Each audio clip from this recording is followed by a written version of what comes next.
Hello, and welcome to the first of California Ocean Science Trust's 2026 Sea Change Scholars webinar series, Navigating Your Future, Careers at the Ocean and Coastal Science Policy Nexus. My name is Bree Lindsay, and I have the privilege of serving as Ocean Science Trust's Deputy Director, and I'm thrilled to be kicking off this series today. For those of you who may not be familiar with who we are, OST works to strengthen the connections between scientific research and sound ocean management in a number of different ways. Our role is to support and bring science to the decisions that shape the future of California's ocean and coast. We approach this work from several directions, functioning to bring nonpartisan independent science to policymakers and to lawmakers, to support student research, and to steward investments in ocean science. Along with our recently launched Sea Change Scholars Fund, which is designed to encourage student research that directly meets the state's research needs, the series is one of several investments OST is making to support graduate student researchers who want to know how their research and skills can also inform sound ocean management. I'll hand it off now to my wonderful colleague Heidi Waite to say more about the goals of this webinar series. Thank you. Great. Thank you, Bree, for those introductory remarks.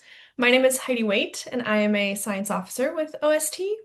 To start off, I just want to give you a sense of what we aim to achieve with this webinar series before I hand it off to my colleague Megan to get into the main material for the day. So after today's overview, this webinar series will feature monthly panels of staff from across different California state entities in various roles and career stages. So you'll get a chance to learn a little bit about the ocean and coastal California agency landscape, explore an array of careers and positions at that ocean policy nexus, and get to learn the ways your research and skills that you're currently building and developing can position you to have this meaningful impact. The webinars will occur on the first Thursday of the month from 12 to 1, adjusting for a couple different holidays here and there, but not too many. We're excited today to kick off the 2026 Sea Change Scholars webinar series with this high-level overview of the ocean policy landscape in California and each entity's important work. Megan will be providing a foundational and concise summary of the coastal and ocean policy and management sphere. She'll highlight relevant agencies, departments, offices, and other entities, and discuss their mandates, roles, and the key interconnections between them. This will set the stage for us to dive into these panel discussions in the next few months. So with that, I would love to turn it over to Megan to introduce herself and kick off our first webinar of the series.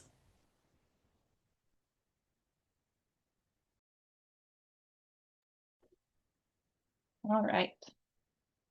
Thank you, Heidi, for the introduction. My name is Megan Zulian, and I am a Science Policy Fellow with California Ocean Science Trust.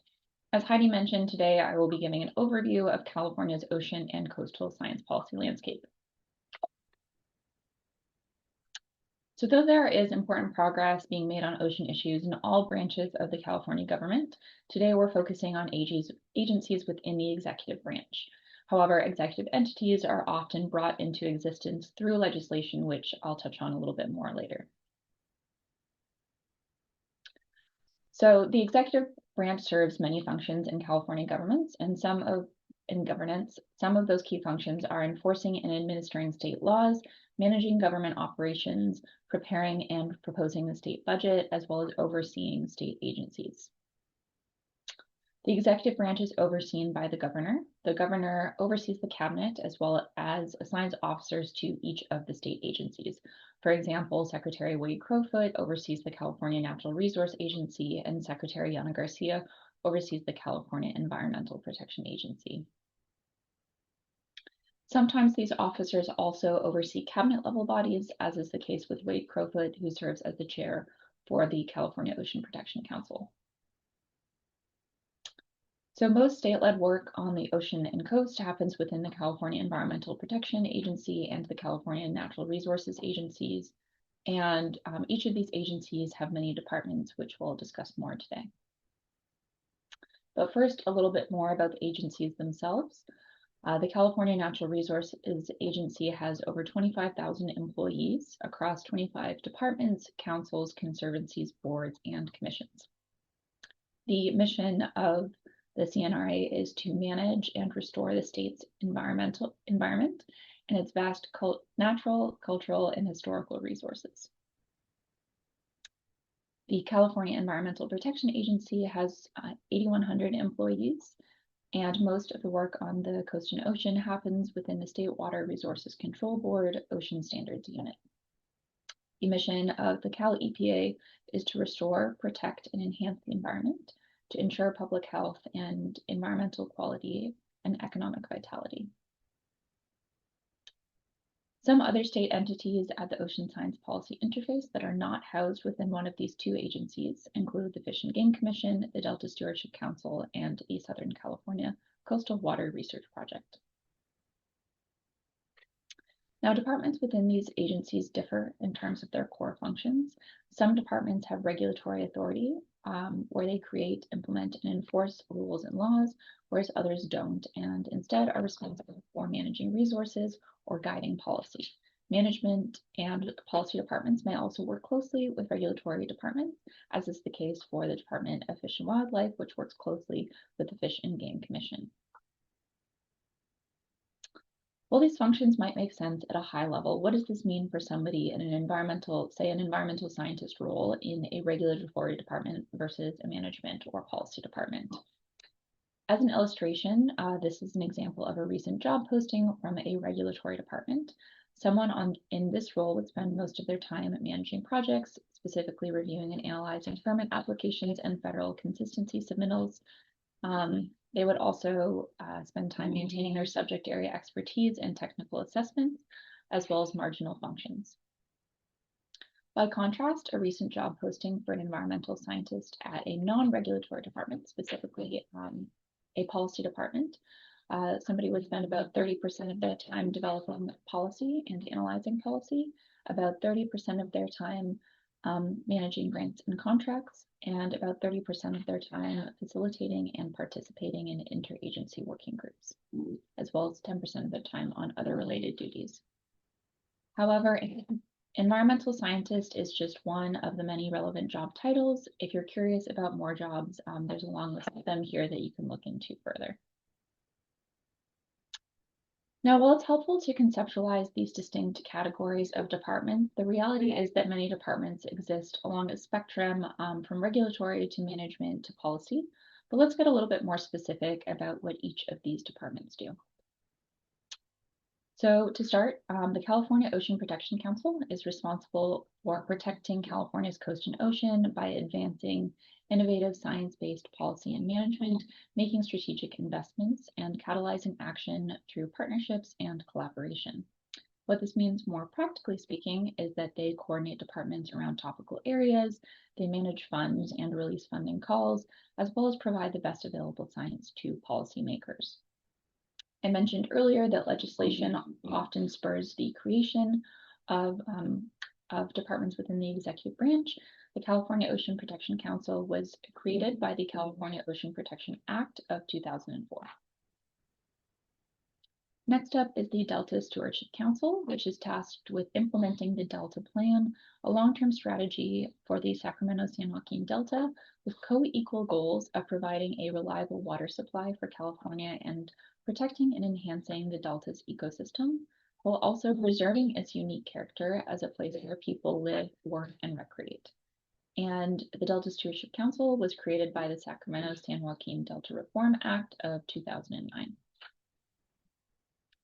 The Southern California Coastal Water Research Project was created to enhance the scientific foundation it is in charge of enhancing the scientific foundation for managing Southern California's ocean and coastal watersheds.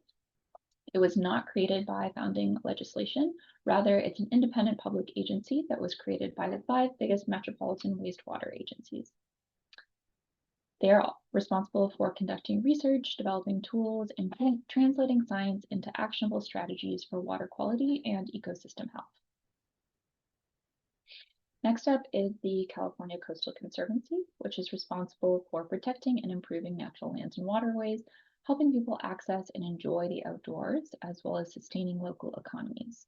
Their jurisdiction is the California coast, as well as around San Francisco Bay, and they are responsible for preparing communities for the impacts of climate change, enhancing wildlife habitat, improving water quality, revitalizing working waterfronts, as well as other functions beyond those listed here.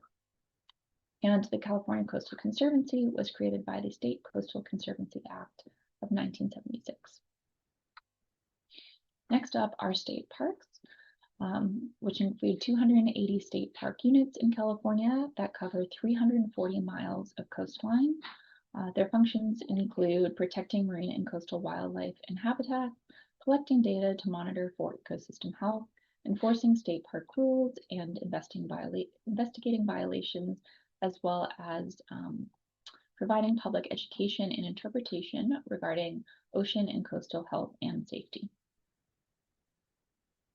Next up is the California Energy Commission, which is responsible for ensuring a safe and reliable and resilient and affordable energy supply while reducing costs and environmental impacts.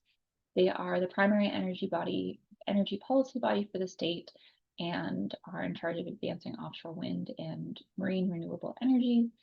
They have many more functions. The ones that I've listed here are just the ones that are sort of most pertinent to the coast and ocean. And the California Energy Commission was created by the Warren Alquist State Energy Resources Conservation and Development Act of 1974. Next is the Department of Fish and Wildlife, which is responsible for managing California's fish, wildlife, and plant resources and habitats for their ecological values and public use. They are in charge of wildlife health and disease investigation, enforcing hunting and fishing laws, managing game species, protecting biodiversity and endangered species, restoring habitats, and responding to oil spills, to just name a few of their functions. And they were created by the Fish and Wildlife Act of 1956. The California State Lands Commission is responsible for stewarding, preserving, restoring, and economically developing public lands and waterways to promote public access. Their jurisdiction includes 4 million acres of tide and submerged lands from the Pacific coast to 3 miles offshore. And they protect state lands from things like marine invasive species and try to prevent oil spills. They also issue leases for use and development and resolve boundaries between public lands and private lands. And they were created by the State Lands Act of 1938. The California Coastal Commission is responsible for protecting, conserving, restoring, and enhancing the environment of the California coastline. They regulate development within the coastal zone through things like permitting and regulations, and also look after energy imports to some degree. They ensure public access, recreation, and conservation of sensitive habitats, as well as work with local governments to create local coastal programs. And they were created by the California Coastal Act of 1976. Next up is the California Fish and Game Commission, which is in charge of formulating general policies for the conduct of the Department of Fish and Wildlife. They're in charge of things like seasons, bag limits, and methods of take for game and sport fishing and some commercial fishing, as well as controlling non-native species importation, possession and sale, establishing lands, protected lands and waters, and regulating use of protected areas. The State Water Resources Control Board is in charge of preserving, enhancing, and restoring the quality of water with protection of the environment, public health, and all beneficial uses for both present and future generations. And I mentioned before that most of the ocean and coastal work is within the Ocean Standards Unit, which is responsible for setting objectives for marine waters, providing scientific support, coordinating on pollution issues, as well as managing areas of special biological significance. And last but certainly not least is the Bay Conservation and Development Commission, which is responsible for protecting and enhancing the San Francisco Bay and encouraging responsible and productive use for current and future generations. They promote responsible use through planning, permitting projects for fill or shoreline changes, and lead regional climate change adaptation efforts. Now, as you can potentially tell from sort of the mission statement and functions of these organizations, there can be quite a bit of overlap, especially on topical areas. And so I wanted to sort of illustrate how these entities work together using the example of offshore wind, which involves the 6 entities shown here. So to give you a brief sense of the state of offshore wind in California, there are 3 proposed leasing sites in 2 locations, one off the coast of Humboldt and one off the coast of Morro Bay. The proposed areas are in federal waters, but the infrastructure that's needed will run through state waters and seafloor and into major ports. And so not only are there entities that are sort of in charge of the jurisdiction of those state waters and state seafloor, there's also entities sort of that are concerned with the ports, which will require significant upgrades to bring all of this energy onto land. So what are each of these departments in charge of?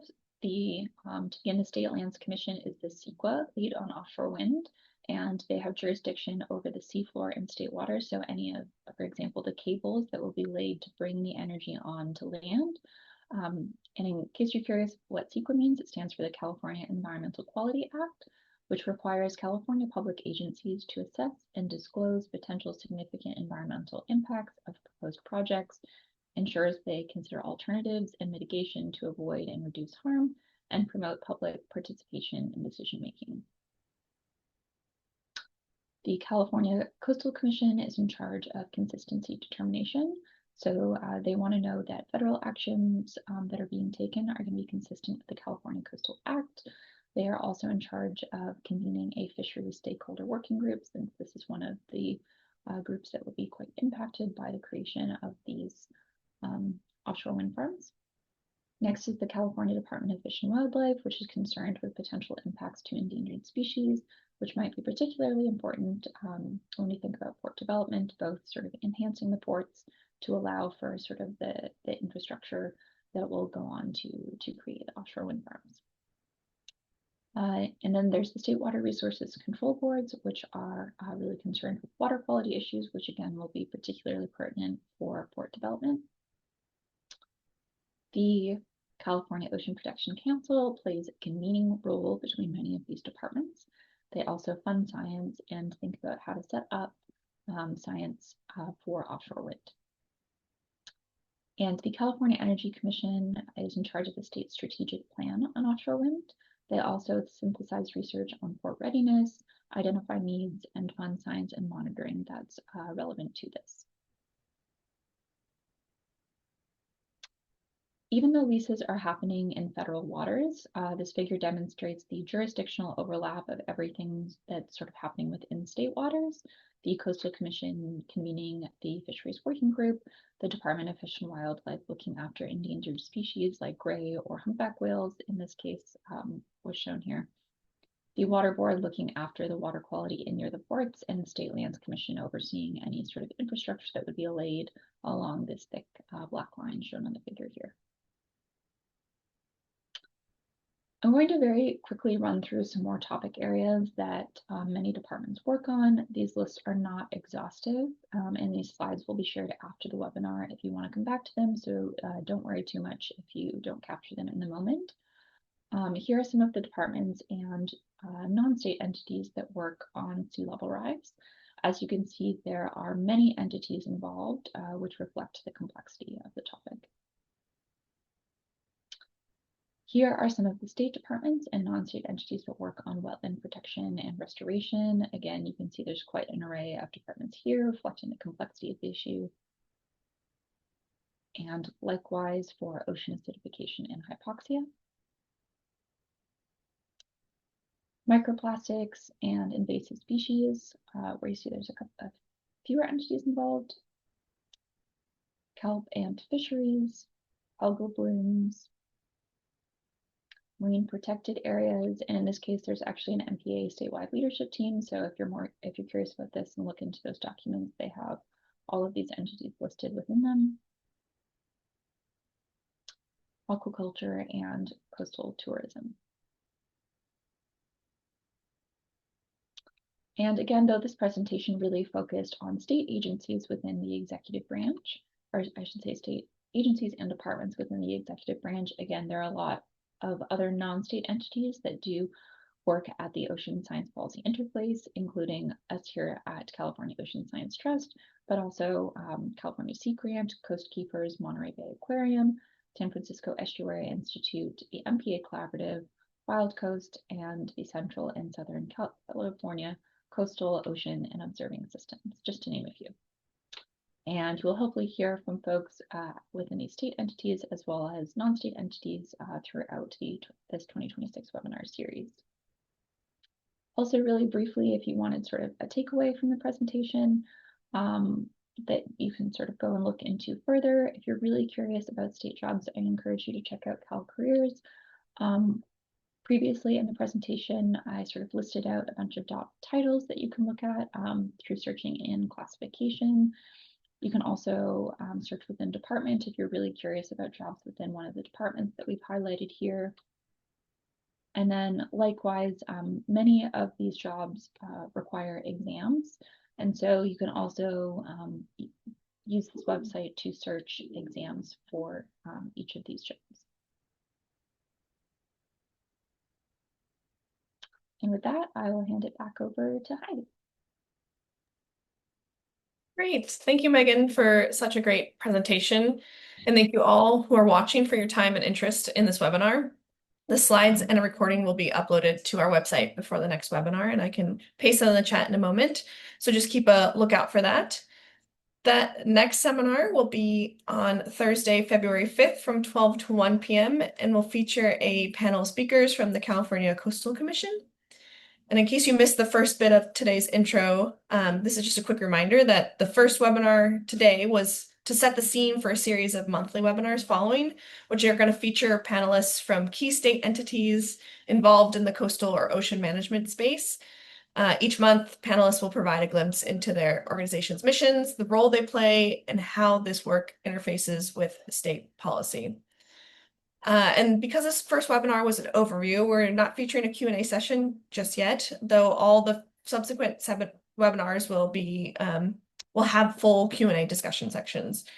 And for all those who sent in your questions along with your registration, thank you for that. And a lot of those were great questions, very specific to the kinds of discussions we're going to have in those panel-focused webinars. So I'm really excited to dig into those and explore the answers to the questions you've submitted over the next few months. And if you haven't already, be sure to sign up for the webinars. Let me paste it in the chat really quickly here.